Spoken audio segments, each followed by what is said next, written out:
그 욕구가 쌓이면 미치겠잖아. 미리 자위해두면 안 되나?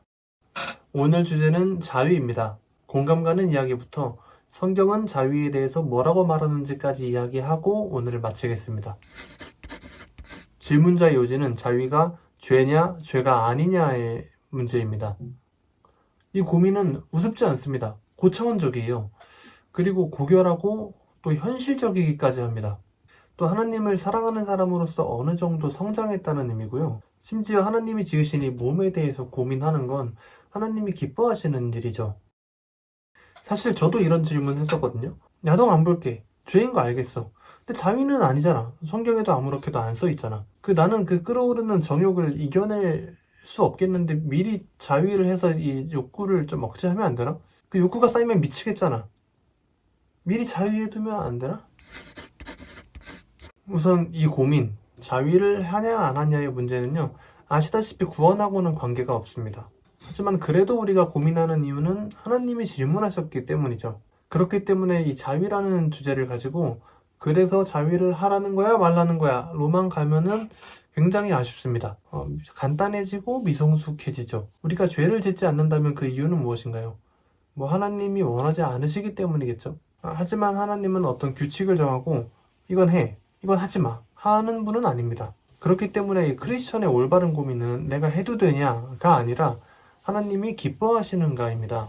그리스도인 앞에 이 선택 기준 A, B가 놓였을 때 우리의 선택 기준이 뭔가요? 하나님이 기뻐하시는가겠죠. 우리는 하나님이 기뻐하시기 위해서 밥 먹고 옷 입고 똥 싸고 이런 사람들입니다. 그게 그리스도인이죠. 그래서 하나님이 기뻐하시는가 이 기준 하나로 우리는 대부분의 행동을 결정할 수가 있어요. 물론 그 하나님이 어떤 분인지는 알아가는 시간이 필요하겠죠. 이제 성경 이야기를 해드릴게요. 자위를 해라 마라에 대해서 성경은 어떤 견해도 내놓지 않고 있습니다. 그래도 성경에서 비슷하게나마 참고할 만한 구절이 있는데 바로 병사가 설정했을 때입니다. 몽정이죠. 율법에 따르면 병사들은 몽정을 하면 이틀간 집 밖에 나가서 그 부정을 씻고 와야 했어요. 근데 부정을 씻으러 밖에 나가면 뭐 할까요? 진짜 아무것도 안 해요. 훈련도 없고 밥만 먹고 기도하고 그게 다예요. 제가 알기로는요. 몽정 해보셨죠? 남자분이라면 아마 해보셨을 것 같아요. 근데 그거 하면 어떤가요? 하루 종일 찝찝하고 뭔가 힘 빠지고 그러지 않나요? 저는 그랬습니다. 그럼 여기서 궁금증이 생기죠. 이 지점에서 우리는 자위를 해도 되냐 안 되냐의 본질을 다룰 수 있는 거죠. 병사라면 싸워야 하는 나라를 지켜야 되는 병사라면 언제 전쟁이 터질지 모르잖아요. 몽정을 하면 진 밖에 나가서 아무것도 참여를 못 하잖아요. 그러면 미리 해결을 해놓는 게 성실한 거 아닌가? 우리한테 쉽게 대입할 수 있죠. 아니 언제 음란한 욕구가 생길지 모르는데 그 욕구를 미리 해소하면 좋은 거 아닌가? 이런 고민인 거죠. 자위를 해도 되냐? 안 되냐를 고민하는 크리스천의 고민은요. 한번 상상해봅시다. 자, 군대예요. 이제 훈련을 나갑니다. 일주일 동안 장기 훈련이에요. 행군하고 너무 고된 몸으로 기절해서 자는데 새벽에 딱 깼는데 아랫도리가 축축해요. 몽정한 거예요.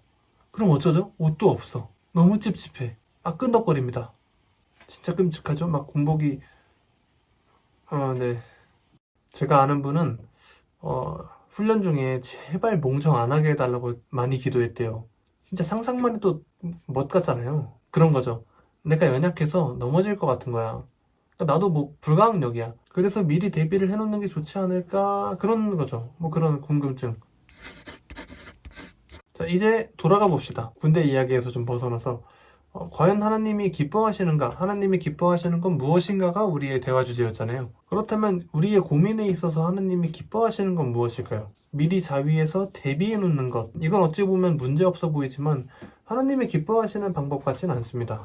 하나님이 기뻐하시는 것. 그건 바로 삶의 예배를 드리는 겁니다. 우리가 뭔가 문제를 해결할 수 있는 능력을 이렇게 얻고 잘 참아가지고 도인이 되는 게 아니라 하나님과 씨름하시는 과정을 하나님은 기뻐하십니다. 다시 말해서 정욕이 쌓이고 그러다 무너지고 실패하고 좌절하고 다시 회개하고 결단하고 이런 과정. 그래서 결국에 언젠가 이겨내어서 그 정욕 앞에 당당해진 그 모습까지 기뻐하십니다.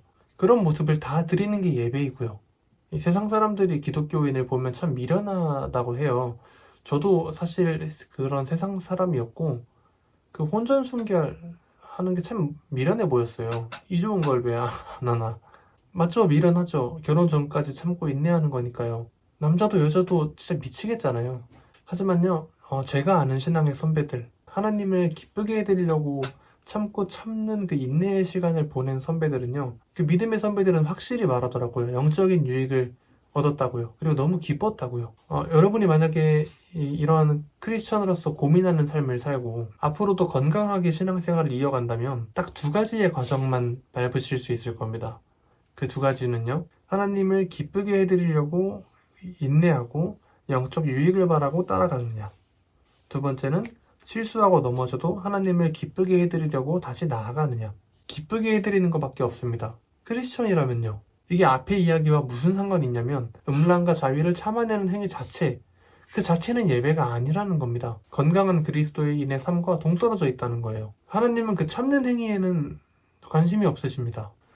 우리는 해도 돼, 하면 안 돼, 이런 규율에 묶여있는 사람이 아니에요.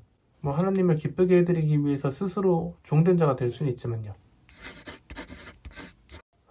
성경은 음란한 마음을 품은 것만으로 죄라고 합니다. 음란을 저지른 것이라고 하죠. 저는 사실 여러분이 자위를 하지 않으셨으면 좋겠습니다. 하지만 스스로 생각하고 결정할 문제죠.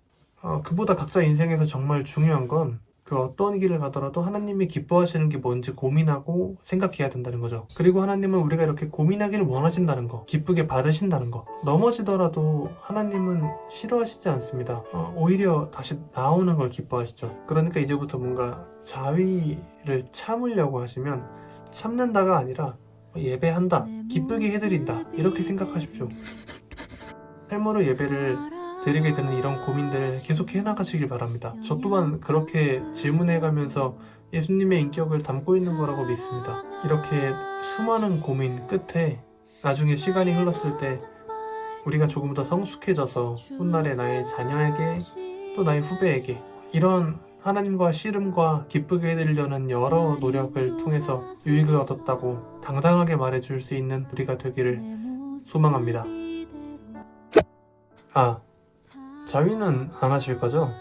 여러분의 답이 궁금하지만 그 성욕은 하나님의 기쁜 교제를 닮아서 지어졌기 때문에 아름다운 겁니다. 그리고 둘이서 하는 거고요. 알아서 하시겠지만 파이팅.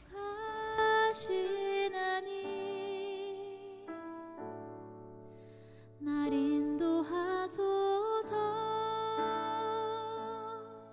주의